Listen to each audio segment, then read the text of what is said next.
Torrents. Lightning fast enlightenment. The lotus flower is that it's this pod that grows out in the swamps of Asia and it falls into the mud. It grows out in marshes and stuff, right? And that True. and that rep, Yeah. that represents our highest self. That the highest part of us that is divine. Okay, that pod.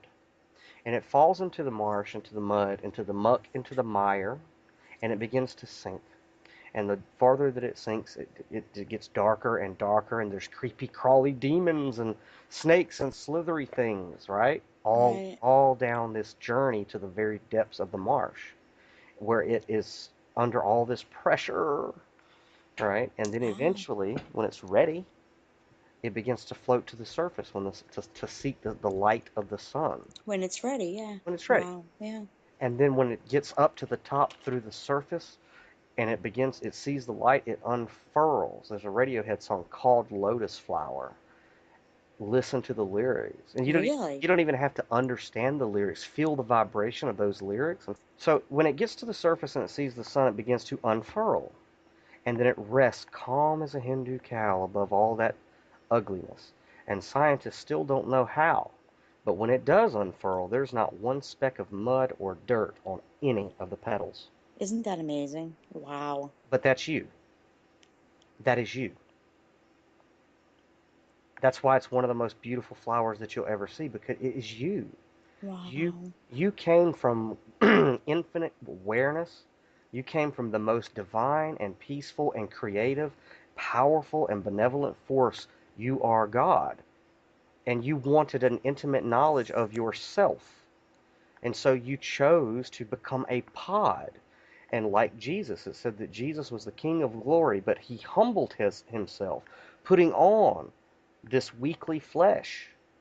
Why? To experience himself, to know thyself, man, and you will know the worlds and their gods. Christ, the preeminent one, the pre-existent one, took on a body of weakness and flesh.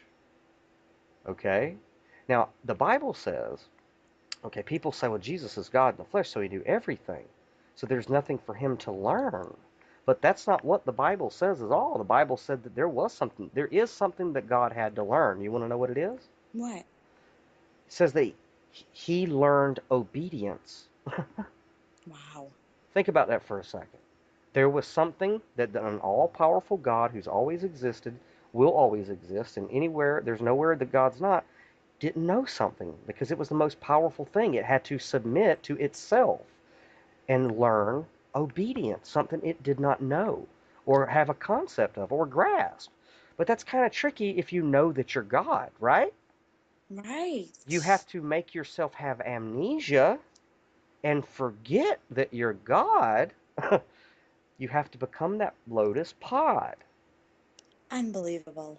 And then you have to fall into the depths of the material world and the world of samsara, the world of suffering. And you have to go through all these horrible traumatic experiences, and everybody's been molested at 5, and it's usually a relative, or they've been beaten, or everybody on the face of this planet has been traumatized before the age of 6 years old. Everyone. Anybody who tells you they haven't is lying or don't remember or don't Right. understand what trauma is. But that was Right. deliberate on God's part to make itself forget it was divine so it could learn obedience. And, That's amazing. Wow. I mean, yeah, this is all around us. So we are that pod. We are that beautiful lotus pod that willingly fell into the ugliness of the world.